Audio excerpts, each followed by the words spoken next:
Hello and welcome to episode 114 of Fergo and the Freak. I'm that bloke from Rugby League Project, Andrew Ferguson. You can find me on Twitter at AndrewRLP, and joining me as always is the glorious League Freak, who you can find on Twitter at League Freak. How you going there, mate? Pretty good. Start of a new week. We hope everyone has a fantastic week. It's the beginning of December, so we're coming up to Christmas shortly. So hope everyone has their Christmas shopping done. I plan on doing mine on the 23rd and 24th of December. As usual, I've already got plans to do my Christmas shopping in place, and typically I should have it started sometime around the 23rd, 24th of May. And should be close to completion by about mid to late September. Can I ask you a question? Do you do the thing where it's like you'll turn up at family members' houses and stuff, and the presents are given out, and you're interested in what your family unit has given to, say, other members of the family? We're like, oh, yeah, we knew you'd like that. That's really good. And you look at the wife and you just give her a wink. You're like, yeah, you did good. No, I'm ashamed at my atrocious whole gift timeliness. Yeah. That I disappear around that period of time. I don't want to be shamed. Far out. Wow, that's worse than me. There we go. Big episode today. Huge. This is important. Because we've had a lot of Mickey Mouse award ceremonies throughout the year. Mm-hmm. And now it's time to get into the proper awards, the most important ones of the year. And the only rugby league award for the best player in the entire world, the King of Rugby League Awards. There we are. And how about that? Always relevant. Yeah, always. Yeah. You go through always the list precise. of winners, markers in history. Exactly. There's no favoritism. There's no panel. There's no judges. It's just one person who is the ultimate judge of it all. Yeah, and so I'm going through here just to prove that there's no bias here against English players. Okay, yeah. Yeah, I'll just move on. Yeah. Well, if England ever produced a player that was the best player in the world, I'd be the first one to give them the award. I'd be like, finally. Unfortunately, that hasn't happened in my entire lifetime. Yeah, so... And this is going to be contentious. Let's make this clear. Okay, obviously last year, Golden Boot winner was some winger. I forgot his name. Yeah. And you had Roger Tuivasa-Sheck. Yeah, which... Weigh that up, people. Some unknown winger versus RTS. I mean, come on. What was the year that Panface won it? Andy Farrell. He won a Golden Boot. Yeah. Oh my God, I can't believe it's been that irrelevant for that long. I know. He won the Golden Boot and immediately switched to rugby union, hey? He got it in 2004. So in 2004, the King of Rugby League was Danny Badiris. Now, do you remember the year he had Danny Badiris where that was him at his best? He was at the top of his game, was the rep player of the year as well, and he was the best player in the world. Yeah, he was. He was on fire in 2004. There's no doubt about it. So what was the year that Sinfield won it? Sinfield. Man. I can't believe he won one as well. I know. So I just haven't been paying attention to this. He got the Golden Boot in 2012. So in 2012, I gave the King of Rugby League award to a bloke called Greg Inglis. Oh my God. Yeah. Was that the year Kevin Sinfield got the Golden Boot because he got knocked out in a game? And then he kicked the goal? Oh, man. I forgot the year. You know the funny thing about that one is there was a campaign and you felt it building. And it was this weird one in the English media, and they kept on calling him Sir Kev, and it was just based on nothing, and it was like, what are they doing? And then when they named him as the Golden Boot winner, you're like, all right, okay, I see where you went with that one. And that was basically the death of that award. Like, it never recovered from that. Now they sold it off, and now it's a silver, boot that they. It's a silver, bronze, golden boot. Yeah, that they give to the player that has done whatever they deem to be necessary in the previous 13 months or something that they do it over. Yeah, and they get to borrow the trophy. Yeah, they don't actually get one to keep. It's just they get a replica silver, bronze, golden boot. Yeah, pretty much. Yeah. Well, it's a bit of a cop out. You can't give out trophies just to keep forever. I mean, who does that? That's madness. Anyways, very prestigious award this, and very accurate. It's been going on. Just to show you, it's got a bit of history. It's been going on since 1993. Pretty stunning list of winners on it too. Number of Kiwi players. Roger Tuivasa-Sheck's won it. Jason Taumalolo from Tonga. We had Benji Marshall win it in 2010. Future Fantastic immortal. player. Yep, I think so too. Yeah. Andrew Johns has won it a number of times. Greg Inglis has won it a number of times. Brad Fittler's won it a number of times. So yeah, it's I would just say to anyone, go and look through it and tell me if any of the winners were not the best player in the world. Try and argue with it, and I think it's very hard to argue with. Exactly. So we'll look here at a few of the awards, and I suppose the winners from last year, I guess, to give people an idea as to what to expect in the announcements for tonight for the 2019 season. So 2018, the biggest story award was Cooper Cronk playing in the grand final with a broken clavicle. Yeah, and I mean, it's hard to go past that. It basically was the big thing that was hanging over the NRL grand final. I think that it definitely changed the outlook on Cooper Cronk as a player. I think before that, he was seen as a very handy footballer, very good footballer, but that kind of vaulted him into another level. Certainly did. Must have been hard to pick that over Ivan Cleary going to Penrith. I still can't believe that happened the way it did. That was so weird. That was absurd. Rep Player of the Year, Valentine Holmes. Yeah, killed it. It was great. Absolutely. He crushed it. Yeah. Team of the Year, Sydney Roosters. Yeah, they had a great season, obviously. And I don't always pick the grand final winners. I try to look at the best team over the course of a whole year. It can be a rep team. It can be a club team. Doesn't necessarily have to be the team that won the grand final. If you have a ridiculous regular season where you run away from it and then you lose in a grand final, you still might get it. And there has been teams, I think I picked the Storm one year when they did something similar to that. So, yeah. Yeah. Rookie of the Year was Jermaine Asako. Yeah, he had a great season as a rookie. So I found it hard to go past him. And the King of Rugby League award went to RTS, Roger Tuivasa-Sheck. Yeah. I mean, he had a fantastic year. I think I've said for a while now, one of the top 3 players in the world, and no spoilers going forward from there. Exactly.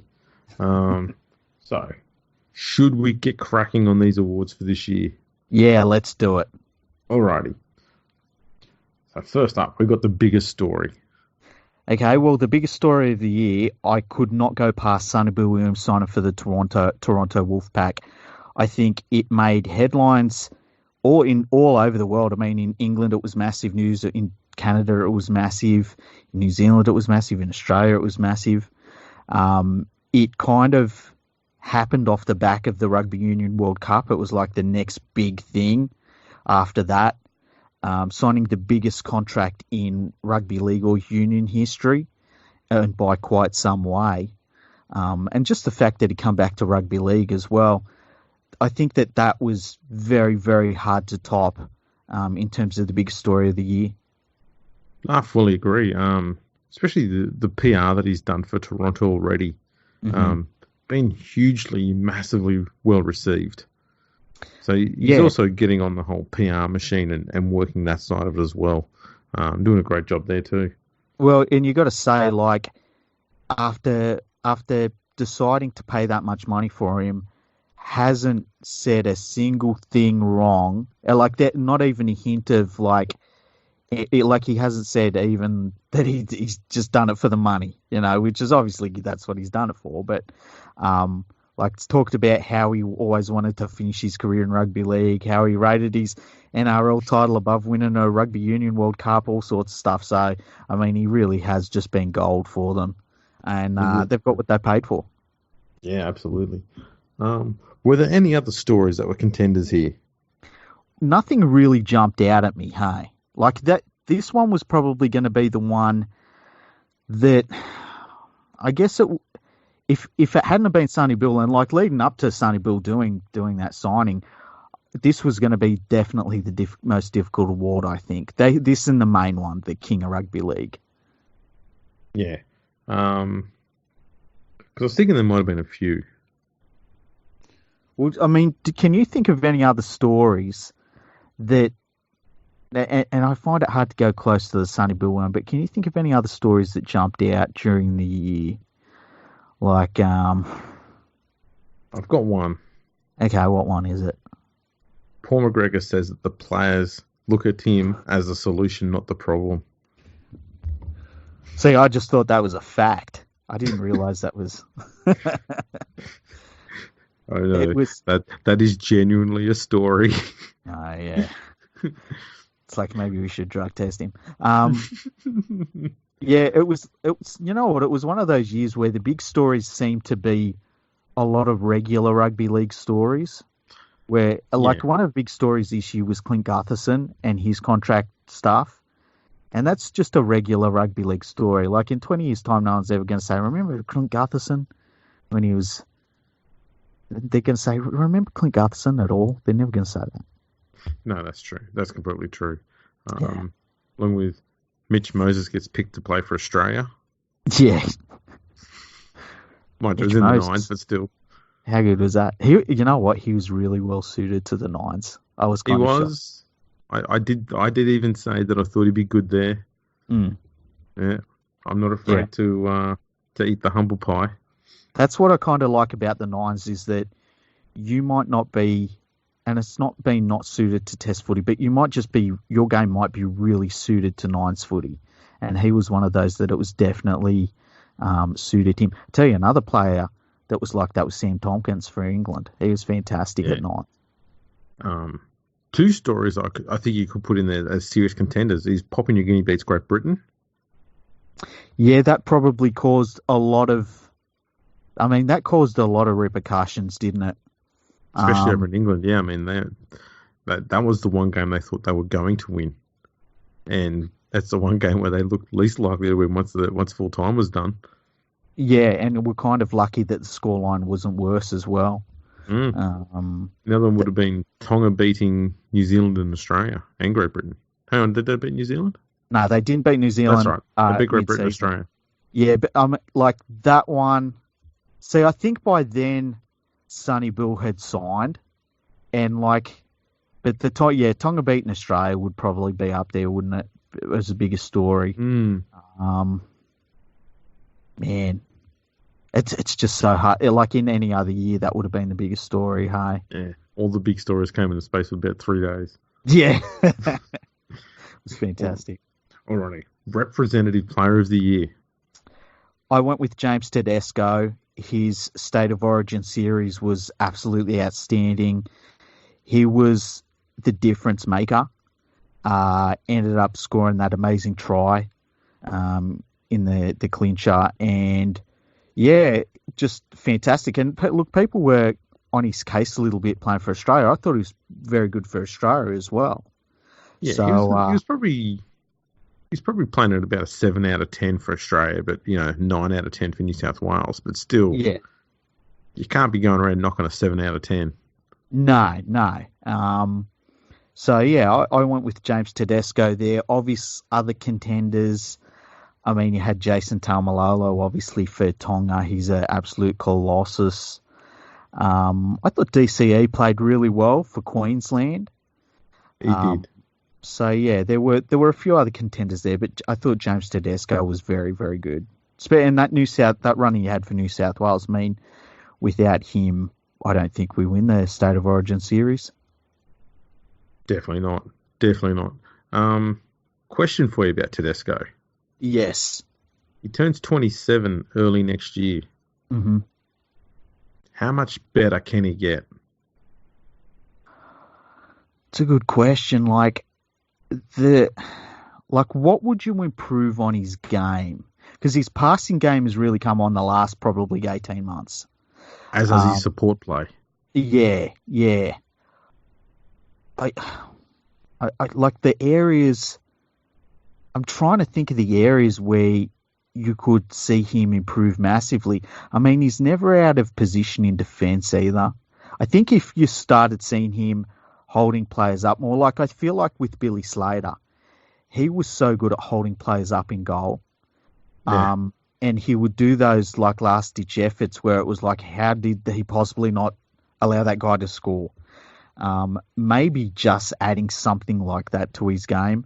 But he is just fantastic. I mean, his game, even in the last like 2 or 3 years, has gone to such an amazing level. And to think that there were all these raps on him when he was a junior, and he got that knee injury straight out the gate, and there was a real worry that he wouldn't go on and become a great player, and then we've seen him do that. So, yeah, I thought for Rep Player of the Year, definitely him. How close was Torquiaho and Taumalolo from Tonga? Very close. Tom Malolo especially. Like, I mean, whenever you're talking about the best of anything, he's got to be thrown in there. And as I said, DCE, I thought DCE was great. So they were probably the three main contenders for that for me. Absolutely. All right, we'll get on to the next one. Team of the Year. You've got a few to choose from here. Yeah. Tonga was in with the shot. Very difficult. I found it really difficult not to go with the Sydney Roosters, though. So I gave the Team of the Year to the Sydney Roosters for the main thing of they're the first team to go back-to-back since 92-93 when the Broncos did it. And I just felt like the way that they managed their season was absolutely brilliant. They rotated their squad quite a bit. They still had to deal with injuries through the year. I thought Cronk, and it wasn't talked about too much, but I feel like he tailed off pretty hard towards the end of the year. They had the issues with Keary and his concussion issues that they had to deal with, which come at a really bad time for them. Friend was missing for most of the year with injuries. Yeah. And I tell you the other thing, just playing at the SCG and having to do that. We should be renaming that Latrell Mitchell's house. Yeah, with that many. The last person to score that many points was Don Bradman at the SCG. He was just unbelievable there. Yeah, he really was. And it's funny because, like, now when you think of rugby league played at the SCG, I kind of think of Latrell Mitchell just tearing teams apart. Yeah, phenomenal year he had, point scoring wise. Absolutely phenomenal. How close was St. Helens, given that they absolutely monstered the Super League competition this year? This is the problem with St. Helens, and they dominated. They completely dominated. I've had English teams win this title in the past, so it's not like I won't pick English teams. But I think that the Super League competition this year was very, very weak. Probably the weakest I can remember. I think the way they played in the Challenge Cup final stood out. And, I mean, they kind of, in some ways, come home with a wet sail anyway. That Challenge Cup final, that was a massive choke. Yeah, it really was. I I mean, everyone thought they were just going to romp home with it. It was kind of shocking. And So, they should have. yeah, they really should have. If they'd won that, they would have gone very close. But I think what the Roosters did was now considered historic. So that's very difficult to go past. And the other team would have been Tonga. Yeah, Tonga. I mean, Tonga just missed out. Just missed out. And like I said before, any other year Tonga gets it. Yeah. And the thing about Tonga's win over Australia, and I've said this before on the podcast, there's no questions about it. There's no asterisk. There's no nothing. They just flat out beat Australia. And that's no it. excuses. Nothing. No players out. Nothing. Straight up the better team. That's exactly right. Yeah, and that's the thing I loved about it. Absolutely. Alrighty. Next one. The penultimate award. Rookie of the Year. You've had a few to pick from this year. This is maybe the best rookie class I can remember for a long, long time. David Fafita in there. The Sharks. Bronson Cherry. Yeah. Britton Nakora. Yeah. Like so many great young players. It was kind of ridiculous. At the end of the day, I gave it to Payne Haas, and that for a couple of reasons. The first one was the fact that he come into State of Origin and it was a moment. Like you knew you were watching. It was almost like when you'd see someone like a young Webke or a young Glenn Lazarus come into a rep team, and you're like, oh, he's going to be here for a long time. And then when he went on, and apart from what he did for the Broncos all year, which was stunning, and a young bloke at his age has no right to do. And then when he goes into the Australian team and he comes off the bench and he is the best player in the field and he's a forward, like forwards don't do that. Forwards are at their best at the end of end of their 20s. And he's doing it as a teenager. It's crazy. It's crazy. And the thing I liked about him is composure. Mm-hmm. He came into that test side and just looked like he deserved to be there. Yeah.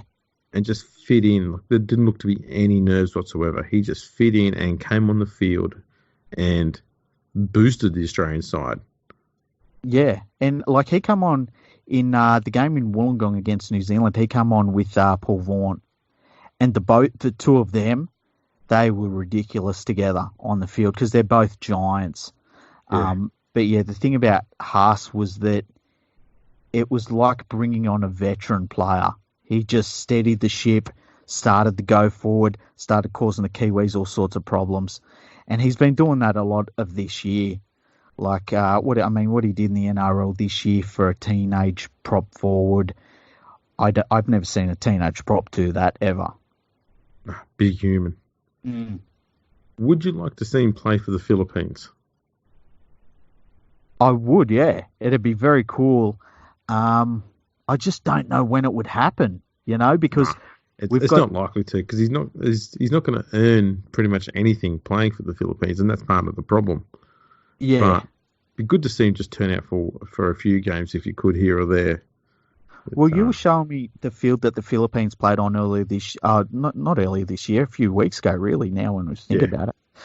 And the thought of like the Philippines team running out and with Payne Haas in it, like against, say, Japan, I kind of want to see something like that happen in rugby league. It'd be like watching 10-pin bowling. Yeah. Like, what was the game we were watching? It was one of the World Cup qualifiers where we said, imagine what it would be like if one of these teams had Jason Taumalolo. And it would kind of be like watching a superhero play. Yeah. It would be fantastic to see. Really, never know. I think it is possible that he can play for Australia and the Philippines at the same time. I feel like it would have to be one of those years where, so after the World Cup, and maybe a year where Australia says, look, we're only going to play a couple of tests and that's it. And he's like, well, this is my chance. You know what I mean? I think so. He's got a big future in front of him. He really does. All right. Drum roll. Do we have one? Yeah. Here we go. The Bad one. 2019 King of Rugby League Award for the best player in the whole world from January 1st to December 31st in 2019 is James Tedesco. Hey, hard to Excellent. argue. Yeah, very, very difficult. He is up against Jason Taumalolo's an all-time great. And if anybody in the whole world knows how much I love Jason Taumalolo, it's you, right? That's right, yes. And I watch I don't miss a Cowboys game because I love watching him play. So him, Roger Tuivasa-Sheck, who I think in a beaten Warriors side was just a colossus as well. Did things he had no right to do. Didn't play bad games. And even as his teammates were playing terribly, the class and the speed and the power and the skill, it was just all there every week. Even for the Kiwis, he was fantastic for the Kiwis as well. I think that James Tedesco put together, it was one of the great seasons. You know, right from the get-go, he was absolutely on fire. Played through the Origin series, was on fire. Come out of that, was still playing great. Led the Roosters to a grand final win, back-to-back grand finals. Dally M Player of the Year. I mean, he just was outstanding this year. It was very, very, very close, but he just edged out RTS and Taumalolo. So I couldn't go past James Tedesco. No, I fully agree with you there. I think he's the clear-cut winner. And that's the thing that made this, I suppose, this one relatively easy, is that when someone's had a season as good as Tedesco had, it's hard to ignore them when it comes to something like this. Yeah, he was just phenomenal this year. He really was, and did it at every level. That was the other thing too. Yeah. And at every level was like elite. You know, I felt like RTS probably could have done a little bit more in the New Zealand versus GB games. Taumalolo didn't play in the finals, which probably hurts him a little bit, even though he did everything he could for the Cowboys. But, you know, James Tedesco put together a brilliant season, so I thought he was a very deserved winner. And I think that when you look back at this year from a historic standpoint, he is the right winner. Absolutely, absolutely. One thing I will say about him, I know it's a term more often used in the NBA than anywhere else, but I find, even with what happened in the test matches, I find he's one of the best clutch players out there. Yeah, he's one of those players, there can be nothing happening, and he makes it happen. Even if there's no breaks, there's no nothing. And the thing that is really cool about the way he plays is when he gets the ball, he makes the opposition panic because he can do that. Yeah. Billy Slater was like that too. Like you can see the opposition panic, and there's not too many players that have that ability to put absolute panic in the opposition. And for him to be able to do it and to be so good and to be able to finish stuff off. And as I said, his passing game this year was fantastic even. I mean, I guess the only thing you could maybe really add is a kicking game or something like that. But that's it. Like, that's really it. You never know, next year you might just start pinging field goals from 50 out. Imagine that, just nailing them. Just do it for fun. Yeah, I love it when there's a quiet field goal kicker in a team. Like when it's a golden point game. And it's like, who's the field goal kicker? And then it's like the second row or something because he just nails them at training all day. I love that sort of thing. Valentine Holmes was kind of one of those. Yeah. He's just a winger, and you just don't think a winger's going to kick many field goals, but he would just nail them from anywhere. Yeah. I love that sort of thing where someone is weirdly a specialist at something. Like we take the piss sometimes, but Pat Richards with them short kickoffs that weren't really short because they were so high. So teams would get down there. It's just weird things like that. The other thing I've always loved is when you get somebody that for whatever reason, just has a massive boot on them. Like Braithen Astor was one of those players that Laurie Daly was another one. Yeah. They whatever it is, whether it's just a natural kicking ability or something, they've got a little bit extra compared to all of the elite players where they can put a ball like downfield as long as they want. Would you rate Paul Gallen in the same class when it comes to kicking, given that he's kicked 1 from 2 field goals in his career and 2 from 2 goals in his career? Well, I think you've got to put him up there probably with naturally gifted players like Churchill, Messenger, Gallen. I think you have to. With that goal kicking ability, I mean, 75% for goals and field goals. Yeah, no one's going to have that. Through his entire career. Yeah. Who else has done that? Yeah. Top that, people. Well, that's his club career anyway. I mean, he kicked 2 goals at rep level, 1 for New South Wales and 1 for City. I don't remember the City one. Yeah, that was his last City game. I think it was the last City country game. He likes kicking a goal in his last games, hey?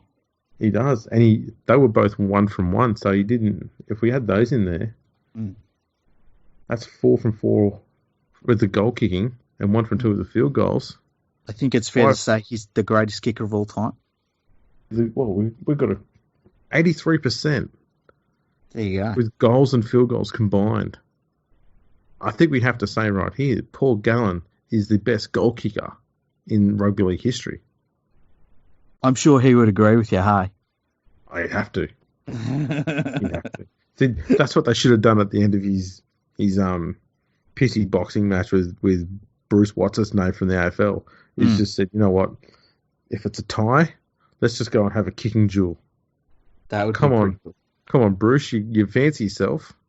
I bet what's his name never kicked 83% of the goal attempts he kicked.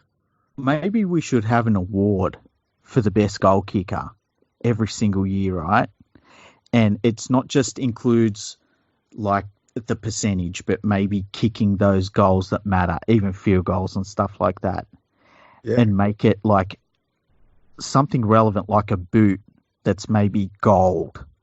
Yeah, we could call it the Golden Gallon boot. Yes. That could work. Next year. Next year up to this. All right. Yeah. We've got a few more awards. We've got a team of the year.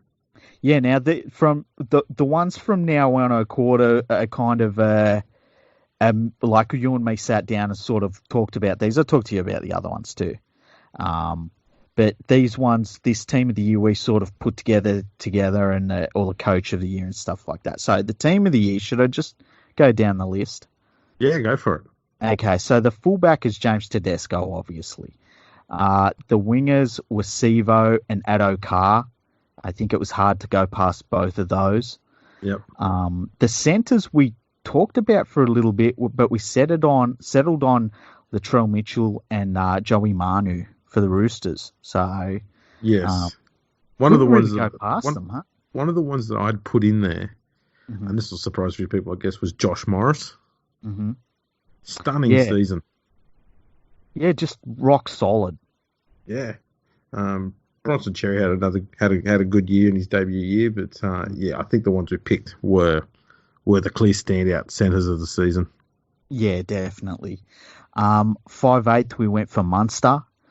Trailed off a little bit towards the end of the year, unfortunately, but for like 85% of the regular season was just on a completely different level and fantastic if you wanted an anytime try scorer. Halfback of the year, Daly Cherry Evans. That was pretty straightforward. Yeah. Hooker of the year, Cameron Smith. Yeah, the old fox. Yeah, hard to go past him, eh? Yeah, I think it was one of those years where I think a lot of people instantly think Damien Cook was just going to win it because he had such a stunning season last year, but yeah, he failed to reach those heights this year. He was still good, but there'd be times when he just sort of went a bit quiet in games, and Cameron Smith didn't really have that. He was playing park games with hooker, and then when Brandon Smith came on, he was sort of playing as a first/second receiver at times during the game. So, and you're still having a huge impact. And obviously, I mean, Melbourne had a dominant season this year, and made all the way to the deep into the final. So, yeah, I can't see any reason why he didn't deserve to have it. I think the other thing with Smith too is that he was so super consistent this year. Like, if you had to do a rating from his best game to his worst game, you're going like between, like, he never went below an 8. He was just phenomenal all year. Fantastic. Tokeaho and Haas were our props of the year. That, once again, I think was pretty straightforward. I think that was one of the ones we kind of nailed pretty quickly. Yeah. Second rowers, David Fafita, who had an outstanding year, and Kenny Bromwich, I was so glad because I said to you, look, I think one of them's Kenny Bromwich, and you agreed 100% straight away, and I was like, I'm glad I wasn't just thinking that myself. He had a phenomenal season. He's been one of those quiet achievers for a long time. It just sort of, he's a toiler, but he's also a good line runner, and he can fill in anywhere in the forward pack. Damn good competitor. And he'd be one of those few Storm players who would actually be good at any club he went to because he does that hard work. Yeah, and the thing I liked about him this year especially was that at times when Craig Bellamy asked him to do things that were maybe you would traditionally think were a little bit outside of his wheelhouse, he would do it, and he would do it really well. So that was one of the things I really liked about him this year. So lock of the year, Taumalolo, pretty straightforward. We also picked a bench players. So for the bench players, we had Jake Trebojevic for the Manly Seagulls, who, I mean, he was kind of like Smith. His worst game was probably an 8 out of 10. Yeah, God, he's such a fucking good player, man. I love watching Jake Trebojevic play. Same here. He's another one that I can watch him play. It just, don't really, not interested in his team, just enjoy watching him play. Yeah. So he was fantastic. Another bench player that we selected was Cam Murray, who had a brilliant season. Kind of exploded out of nowhere and was just great. Yeah, look, I don't think many people, other than maybe South fans, I guess, probably expected that he'd have the season he did. And there looks to be no reason why he can't build on that and keep going. Yeah, 100%. It's going to be interesting to see what he adds to his game from this point. Because I feel like he could be one of those players that ends up with a little bit of ball playing and just things that he can add to his game where he's a little bit of a fixer for a team that has maybe some holes in it. So we'll see how that goes with him. Pappenhausen, we selected him on the bench. He was brilliant for the Storm. Man, he was a West Tigers junior, but he was stuck behind James Tedesco. Mm-hmm. So the club knew he had to go. So they let him go to the Storm. He was developed by them. The Tigers, though, probably didn't bank on the fact they were going to lose 2 top quality fullbacks in the space of 12, 18 months. Mm-hmm. But if anyone's going to do that, the Tigers are. But yeah, he exploded on the scene, had a phenomenal year, so good that he forced team changes. Yeah. Like Bellamy couldn't leave him out of the side anymore. Yeah, you just had to have him somewhere out there. So a great player and a great season he's had. And number 17, RTS, couldn't leave him out. Would be, unless Tedesco had the season he had, RTS is a walk-up start for fullback. Yeah. But we couldn't leave him out the 17. Not at all. And there was one player I thought of that probably would have gone close. Mm-hmm. But I'm not saying to make any changes, but he would have gone close. Would have been Wade Graham. But his season was hampered by injuries and games missed. But when he did play, didn't matter what game he played, my God, he had an impact. Yeah, and another one of those players where it's like the coach can have faith in them to be a bit of a fixer on the field. If you don't have enough ball playing ability in your halves or something, you can put Wade Graham out there and know that he's going to just fill in a bit of the hole there.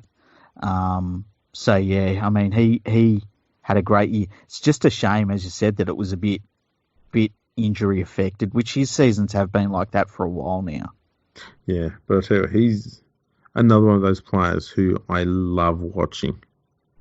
Yeah, same here. Same here. Phenomenal player. He'd probably been your top 3 players to watch, like your Yeah. top 3 favourite players, maybe? Absolutely. Huge fan of Wado. So, Coach of the Year, Yeah. we selected John Morris from the Sharks. Now, do you want to tell people why we selected John Morris for the Sharks? Ooh. Well, I'll go with why I think he should be there, and you can chuck in your 2 bit at the end there. But he came into that club in immense turmoil, with Flanagan getting the sack. What was at the start of the year? There was a whole yacht club stuff that went on with the club, and all the players were misbehaving. He came into the club. He sorted a lot of that out, and then blooded some fantastic juniors as well, who nailed their position in the side and forced the club to make changes to include them all in there. Bronson Cherry, Ronaldo Militalo, Britton Okora, those guys, stunning seasons. Forced a few changes. Now they're looking at the situation where they don't need Matt Moylan anymore. Yeah. It's unbelievable. And then he managed to keep them consistent enough to get them to the finals. They weren't disgraced at any time throughout the season, other than I think, was it the game they played against the Storm down here when they were on a hiding to nothing because they came down here for Cameron Smith's 400th game. Yeah, and look, anybody that turned up there was going to get smacked. Yeah, it was such a bad moment. And I mean, the Sharks would have finished higher on the ladder too, had it not been for woeful goal kicking.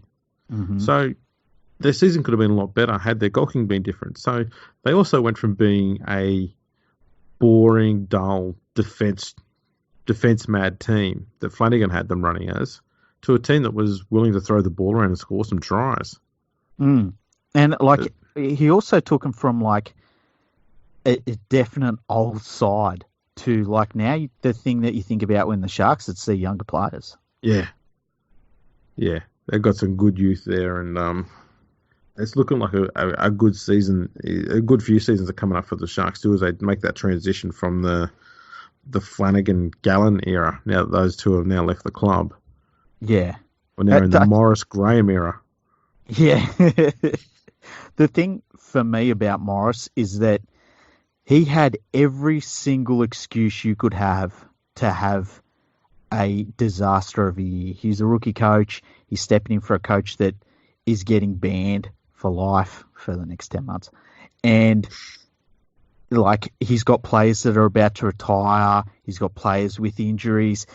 He's just been lobbed with a very high profile signing in the halves that isn't kicking goals or playing well. He's got the Matt Moylan, who are like, what do you do with that? There was so many reasons for this to be an absolute failure of a season for the Sharks, and it was the complete opposite. It was an outstanding, successful season considering. So I thought for him to be able to take over that situation and never allow it to turn into a panic situation, and he always seemed like he was in control. And I think if you look at the way he carried himself compared to someone like Seabold, I think that shows where, the coach, he really is the leader of the entire club at the end of the day. And exactly. Morris did just an outstanding job. And, we couldn't go past him. We talked about this all year, and we were saying, man, I think he's the coach of the year, and that was about halfway through the year. And we kept on trying to work out why that might not be the case as the year went on. And it never changed because of what he managed to do in that situation. So really well deserved for him. Yeah, fully agree. Phenomenal effort from him. That was.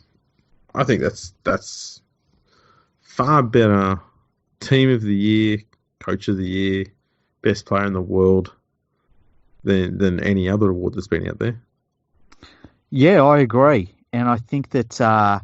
I think it's fair representation of where the game's at. I think it's rewarded the right people. And yeah, I'm pretty happy with that list that we've put together. And for James Tedesco, as I said, I think James Tedesco, when you look back as a marker in history for 2019, it had to be James Tedesco. Absolutely, yeah. I don't think it was one of those years where it wasn't even up for debate. Yeah. Sure, there were two others that were pretty close, but Tedesco was always going to be the winner there. Yeah. Now, we've got a few other awards. Yeah, some more fun ones. Some more fun ones. So the first one we're going to look at is, given a lot of people have now got a pretty clear indication of our feelings towards rugby league journos, we've decided to have a Journalist of the Year award. There's 3 nominees. So third place went to Danny Weidler. Danny Weidler. Yeah, and why did we give it to Danny Weidler? That's right. It was for constantly interviewing the wives of players. Yeah, good on him. You go to the source. You talk to the women, the wives and girlfriends. Getting his right ear in the shot. So many scoops, yeah. That looking at behind his right ear. Yeah, like, you know how some people that have their hands on camera, they get manicures and stuff. Do you reckon he gets some sort of ear treatments? Oh, he'd have to. He'd get it trimmed and waxed. Yeah, like he goes in and says, "I got to make sure there's no ear hairs or anything like that. Got to make sure that cut is nice and straight behind the ear, all that sort of thing." Yeah. I'm making up stuff to make the back of someone's ear sound good. I don't know what the back of a good ear looks like, but all I know is I bet Danny Weidler does. We could probably say Danny Weidler has the sexiest right ear in the world. Yeah. Type of right ear that'll give a man a chub. There you go. Second place for hard-hitting journalism. Buzz Rothfield. Sorry, Buzz. You only come in at second. And Buzz got this because, well, his spotted articles were just gold all year.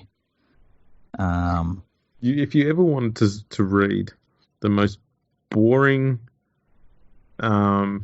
celebrity type news you could ever find, it's Buzz's spotted column. So one we remembered and laughed at the most was when he spotted Josh Dugan taking his dog to the vet. Yeah, that was one of the high points in journalism in 2019. That should be up for a Walkley. I tell you what, if you're a rugby league player and you've ever had a coffee or walked into an IGA, you haven't been missed by Buzz Rothfield in his spotted column. He spotted you. Yeah, but the winner, and I think a clear winner. I want to hand this one over to you, Andrew, because this was. I feel like you really enjoyed this one. So tell us the winner of the Rugby League Journalist of the Year. The winner is none other than James Hooper. And it's all for his story about Latrell's car that he doesn't own. That's a Mercedes. That's $250,000, but it isn't because it's only worth $75,000, $80,000. Just tremendous journalism. No research. No. Just all hearsay, trying to create some sort of agenda. Man, it was painful. So painful really we decided to do an entire episode on him. You know what? Yeah. I've just thought this needs to be the Staff Writer Journalist of the Year award. I think that's a great idea. Yeah. Yeah. Sponsored by Mercedes. Oh shit! Is that where they sponsor us $250,000? But it's actually nothing at all. Yeah, they just sent us a check for like $30. Yeah. We'd still call it. Yeah, there's another award here, which we got a bit clever with the title for it one. Yeah, go on. You go for it. You go for it. All right, this is the Brand New Without Tag Awards. And I'm going to hand it over to you, Andrew. Yeah, so this is for the player who got least dirty. So you could probably go onto eBay and sell his jumper, brand new without tags. Mitchell Moses. Had to give him something. Well done, Mitchell Moses. You've made it. He's constant running towards the line and then dumping the ball as quickly as he could to someone else to take the hit or kicking to the corner. Phenomenal this year. and more so because he finally had two good wingers who could catch and actually turn his panic kicks into tries. So Mitch Moses picked up a ton of try assists for that, and didn't get his jumper wet or dirty. Yeah, it was a very good effort. I tell you what, he beat out his teammate Clint Gutherson, who fullback doesn't like running the ball back. So yeah, and that's the best backhanded compliment I can give Mitch Moses. Yeah, that's as good as it gets from you. There's very little compliment, and there's a brick in the backhand. Now we had this one award. Oh, yep. We've got another award. The James Seguiaro Award for getting your career back on track and then fucking it up. And the winner is James Seguiaro. Not again. Again. Oh, he's the only player to have done this. Yeah, it's like multiple time winner. Is this the fourth time he's won it now? It's been pretty close. This is definitely the most serious time that he's on the award, that's for sure.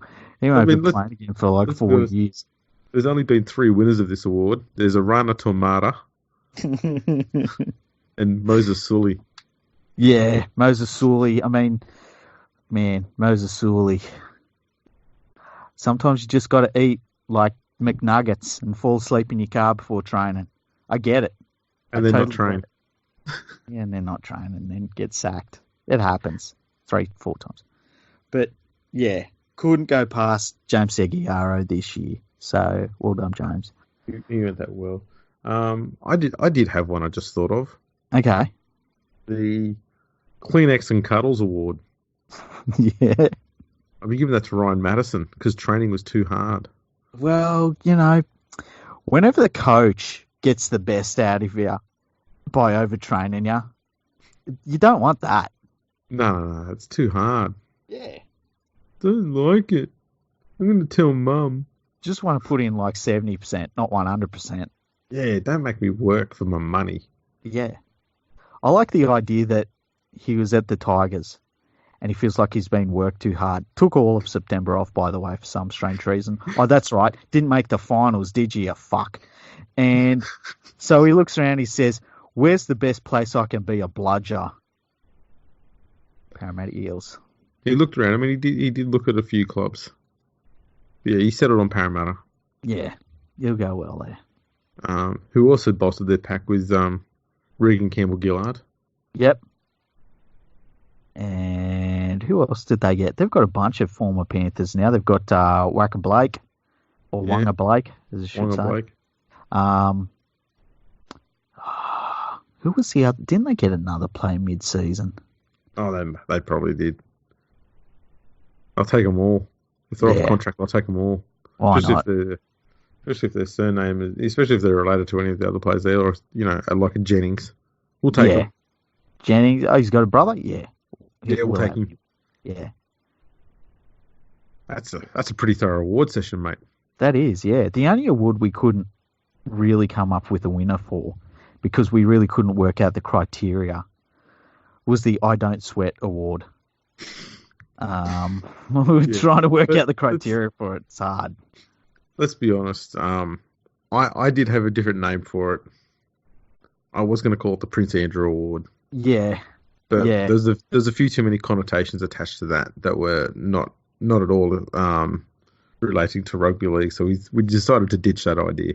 Yeah, but still, I feel I Can't Sweat Award. I Can't Sweat Award. I wish that it was. Less serious. You said Sam Burgess because of his time in judiciary.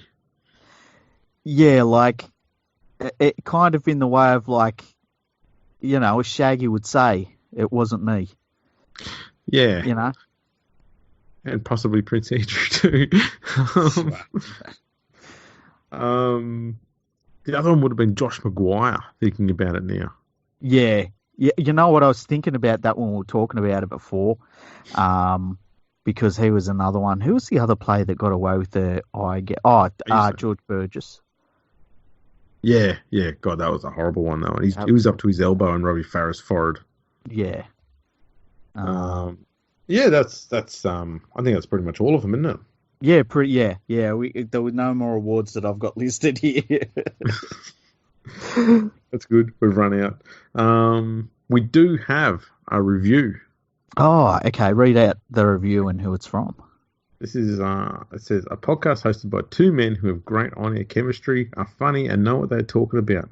It is the only league podcast that I know of that continues through the off season, and it's an easy way to keep up to date with all those NRL news, whether that be discussing player transfers, contract updates, off-field shenanigans, or Fox Sports' very own Staff Writer articles. Can't wait for the next episode. Keep up the good work, and that's from El Cava 91. Excellent. Thank you so much for that. That's brilliant. That's going on the website. Yeah, for sure. For sure. I'll get that on there this week. Yeah, because that's the plan. The plan is to put all of the nice reviews on the website. So, yeah, thank you for that. That's wonderful. Absolute cracker. And I feel obliged to ask. Mm-hmm. Got any emails? This always fills 5 minutes as the computer goes into the process of connecting to the dial-up. We need to get a dial-up modem noise on here for this week.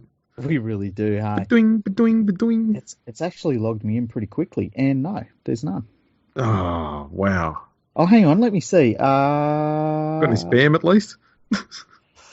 Let me see. We should read out spam one day. Yeah, the spam folder doesn't fill up that quickly, actually. We've got one here from Chris Kilamanis. I hope I've said your name right. He said, "Hey mate," probably. He said, "Hey mate, as I was writing the last." Oh, he's sent another email. Okay, I'll ring his first one.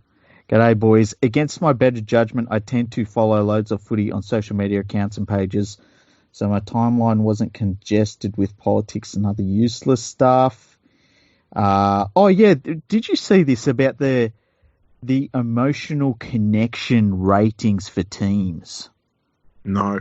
Okay, so there was a thing that come out, and it was like, it said that like the most emotionally connected Australian sports teams, well, I can't remember who was number one. It might have been like the women's soccer, and then after them, it was like the women's rugby sevens. And you kind of went down the list. Like one of them, I believe, was like a women's hockey team or something like that. It was a weird kind of list, and it reminded me of the list that would come out in the mid to late 90s that would say like the most popular sport in Australia was golf. Do you remember those? Yeah. Or, and it was just another one of these weird lists like that. Anyway, the top side in the NRL for emotional connection was the Melbourne Storm. And after them, it was South Sydney, and after them, it was North Queensland Cowboys. Emotional connection. Yeah, 16th on the list, Cronulla Sharks. It's because you've got to be a psychopath to follow them. I've got to ask, were the Tigers 9th? Oh my God, please. No, that was 6th. Oh. That sucks. I can't trust this list. No, this list sounds like bullshit. Yeah. Damn. If they'd have been 9th, I would have walked out. You would have had to have finished on your own. Given the crowd numbers, how are the Titans not worst? Well, the Titans were second last. Fair enough. I love that the Sharks are last. I'm sorry. It's fucking hilarious. I don't get how they are, though. Like, their fans have stuck around through an awful lot of shit. Whereas the Titans fans, they cop like 2 or 3 losses in a row and go, fuck this, I'll go watch some other crappy team that the Gold Coast has that comes last all the time anyway. You know who's third last was the Penrith Panthers. That's surprising. Yeah, I don't know how they calculated this, hey? I'd love to know how they calculated it. It was by a company called True North Research. True North. Yeah. Like, I can say you're the Melbourne Storm, like, their Storm fans are pretty fanatical. And I could see if it's an emotional connection thing, maybe that plays into the hate factor as well. But if there was a hate factor, then I don't think you'd see the Sharks in last place. No, that's right. Where were Brisbane ranked on there? Brisbane ranked 7th. See, I find that quite low for them. Look what Seabold's done to him. He's knocked them down to 7th. People aren't caring much about the Broncos anymore. Exactly. I mean, like, put it this way, Manly Seagulls were 10th, so hate doesn't factor into this at all. Well, actually, emotional attachment, I want to know. Dragons. 12th. Wow. Yeah. Given how much anger the fans have towards their club and their coach, man, I thought they'd be like crazy low. Yeah, it doesn't really make sense, this list, hey? No, it doesn't. They should have asked us to do it. They should have, yeah. We're good at lists and stuff. Yeah. So Chris was like, he's got no idea how they managed to discover these statistics, but it seems utterly pointless and a load of drivel. And he had a couple of questions to ask. His first question was, how creatively bankrupt are NRL media types, and does this shit content actually damage the game, or does it do fuck all? And his second question was, what is the most ridiculous / useless measure of statistics that's ever existed? Maybe one about haircuts or something. Well, on the first one, I think more and more people are seeing the garbage in the rugby league media and not paying as much attention to it anymore. Mm-hmm. And so, as we're seeing with the likes of James Hooper especially, is they're now not bothering with great content or even good content. They're now just trying to make a clickbait headline, and that's it. Yeah. So even the journos have learnt that people aren't interested. You've got to do everything you can to try and entice them to click that button, and that's where all their good content is the headline. I think anybody that's even slightly engaged in rugby league at all, they basically write off anything the media says for the most part. But I think that it still probably has an effect on people that only barely pay any attention to rugby league. That's the thing. That's the people thing who want to hate on the game. Yeah, they use it as fuel, and I see this. Yeah. So on the second one, what's the most useless and ridiculous statistic do you reckon that you've ever heard? I've got one here. This might be a bit contentious. Mm-hmm. One I find that's somewhat useless is completion rates. Mm-hmm. Because when you think about it, okay, if you've got 100% completion, that means you've probably played so ultra conservative that you've not lost the ball. But at the same time, when you think of the most conservative attacking team in the NRL, you're going to think of the Dragons. Yeah. And they couldn't score points for much of the year because they just don't know how. So having 100% completion isn't exactly the greatest thing ever. And having 50% completion, while also not fantastic, is also a sign that a team is willing to throw the ball around, or they're just a team full of idiots. But you're not going to get a team full of idiots in the NRL. Yeah. So it's probably a sign that they're lacking discipline, but it's because they're trying to create something. So they're probably a bit more entertaining to watch. The Titans might be a team that's similar to that. See, I feel like there's probably a threshold, like once you get and I'm just picking out a number, but say once you get above 70, like you get your pass mark, and then that's when you're in that realm of, well, you know, the difference between 70 and 85% doesn't really matter much because the team getting 85% isn't doing anything with the ball, you know. They're just doing 5 hit-ups and a kick. So, but I feel as though you've got to hit a certain marker, and then beyond that, everything's just like, it's just the flow of the game, whatever's happened, you know. Yeah, absolutely. I tell you another one and it's not an official stat, but there's one that I think Channel 9 puts up, and it's like it's called something like the Telstra tracker. Is that the intensity thing? Intensity, that's it, yeah. And it's like they don't tell you how it's done or what it rates or anything. They just give you a number.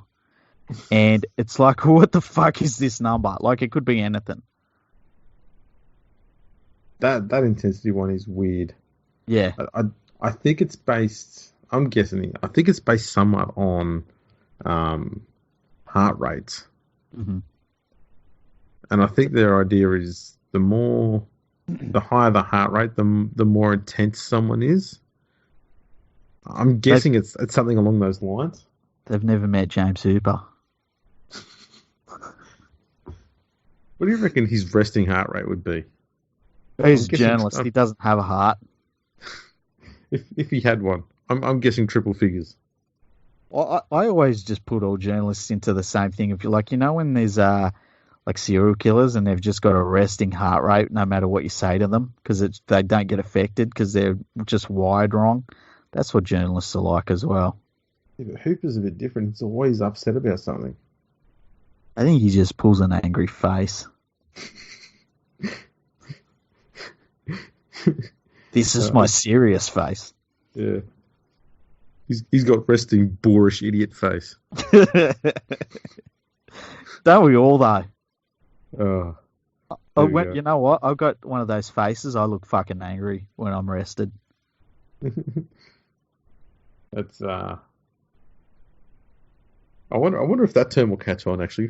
Resting boorish idiot face. Rested boorish idiot. Well, let's force that to be a thing next year. We'll get that going. Yeah. We need to start forcing things like that onto people, I feel. Like, I know that we like to get people involved and stuff, but at some point we've got to use our power for, like, evil. For evil. For our own nefarious reasons. Yeah, pretty much. I mean, with great power comes great responsibility, and we've got the responsibility to push things out there now. That's right. We need to get something trending next year. Yeah. That's something for us to work on in the off-season. You know what? I've seen things trend in Sydney with not too many tweets. And yes. I think that I can make some things trend in Sydney that are really fucked up if we all work together as one. This sounds somewhat exciting and somewhat worrying at the same time. Yeah, I know. Well, now that we're at the top, Andrew, let's ruin it. Let's destroy this thing. Oh shit! It's called sea bowling it. We've had some good response in the off season to the history episodes we've done, and we've got a few more lined up. We've got some, a few unique ones. We've got a fair old list of history stuff we're going to look at, not just back from way at the start of the game, but even some of the more recent stuff as well. I mean, we might just keep a lot of that under wraps and just surprise you with it. But there's going to be more history content coming up. I think that's the way to do it, yeah. People loved the 1917 episode. You did a fantastic job with that. That was dead set all you. So, yeah, we got a fantastic response from that. And it's weird because when we started off this podcast, we were like, let's talk about history and weave it into like the modern day game a little bit. And we kind of, all of a sudden, we're talking about eating different meats and things like that. But people are like, yeah, give us more history podcasts. So we're going to do more of that. Yeah, we're going to go back to what our roots initially started as. Yeah. Yeah, which is going to be pretty cool. Also got a special for Christmas time, which we've got to get around to recording sometime soon and get that out there for you all. Yeah, we might record that sometime this week, hey? Sounds good. Yeah. Yeah, and if there's anything you want to chat about, you want to get a mention, you can hit us up on Twitter at FergoFreakPod. We're also on Facebook, on LinkedIn. You can send us an email at podcast at leaguefreak.com. Yep. And we're always available. We're always up for a chat. Absolutely. If you've got something you'd like to hear as a guest, let us know. Yeah. If you can hook us up with someone. Yeah, if you've got someone that you know that's like wants to talk to us, just gives the word, and we'll get in touch with them and all that sort of thing. If we want. If we feel like it. We've even got a few people starting to have chats with us on our YouTube channel on each video there, so you can go over there and have a bit of a yarn too if you want. Yeah, what's the name of the Welsh fan? Do you remember his name? Let me have We've got somebody that sends a lot of messages to us on YouTube, and we think he's Welsh, because anytime I say anything historically accurate about Wales, he has a go at us about it and says that like I'm biased or something, because as I've said, in the whole history of Welsh rugby, they've produced less talent, way less talent than the Penrith district has. And he doesn't like it when I say that. So he gets a bit cranky over that. Yeah, I try and say that as often as possible. I'll just go into the YouTube channel and find one of those episodes where we had a bit of a dig at the Welsh. See, this is what Andrew now knows what it feels like when he says to me, "Have we got any emails?" So, lucky you don't sweat. Not at all. What was one that we where we had a dig at the Welsh? I think he replied to maybe the Great Britain one. The Great Britain episode, maybe. One of those. Yeah. What's wrong with what's this? Is it here? His last name was obviously going to be Davies or something. Here we go. I think it's Patrick Oliver. Okay. He tends to leave us with it. He leaves long ones, doesn't he? He tends to, yeah. Yeah, which is cool. We like it. Yeah, I don't know. We're all keen on it. Sometimes we'll leg him on and get him to talk some more. Yeah. Yeah, it's Patrick. There we go. There you go, Patrick. You sound like you're Irish, Patrick. Paddy. Patrick. Shall we be casually racist and just call him Paddy? Paddy. Every Irish dude should be just called Paddy. Yeah. Is there anything wrong with that, though? Like his surname's O'Furniture. O'Furniture. That's terrible. Here he is. Here's his famous comment. Okay. This is when Tonga beat Australia, Great Britain lose to a poor New Zealand team in international footy wrap. And he started off with, "Oh, you knew I'd tune into this episode." That's brilliant. So he wrote quite a lengthy one there. Get in there and have a chat with him. Yeah. He's a bit lonely. He needs stirring up. Yeah, we need more comments on our YouTube page. Yeah, get over there, subscribe, like all the videos, all that sort of jazz. Get involved. Yeah. We love interaction. Yeah. Anything else? Any shout outs or anything you want to get out there?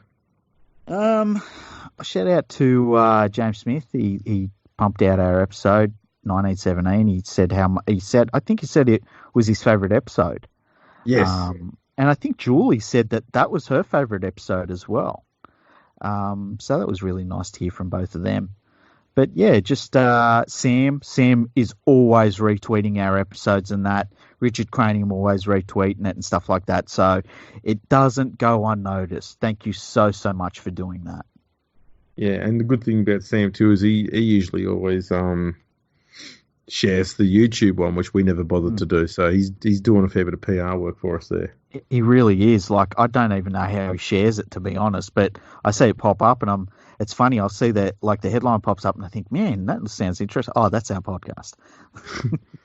I've got a shout out for Scott Mendieta, who subscribed to the podcast last night. Oh, nice. It's good to have you on board, Scott. So you can follow him at AUS Tigers. So it sounds like he goes for the same underperforming team that I go for. So I feel your pain, mate. Yeah, poor bugger. That's right. I just feel sorry for him now, eh? Yeah, well, that's what we live on, the sympathy of others. Nice. Alrighty, well, another great episode wrapped up. Yeah, it's good start to the week. Hopefully everyone enjoys it. And the best player in the world is James Tedesco. How about that? There you go. We'll see if we can punch out a ton of episodes this week just to keep you all busy. Yeah, we got to keep ahead of Julie. Exactly. She's catching up. Yeah, we can't have that. That's right. Alrighty. Thanks for tuning in, everyone. We'll catch you in the next episode.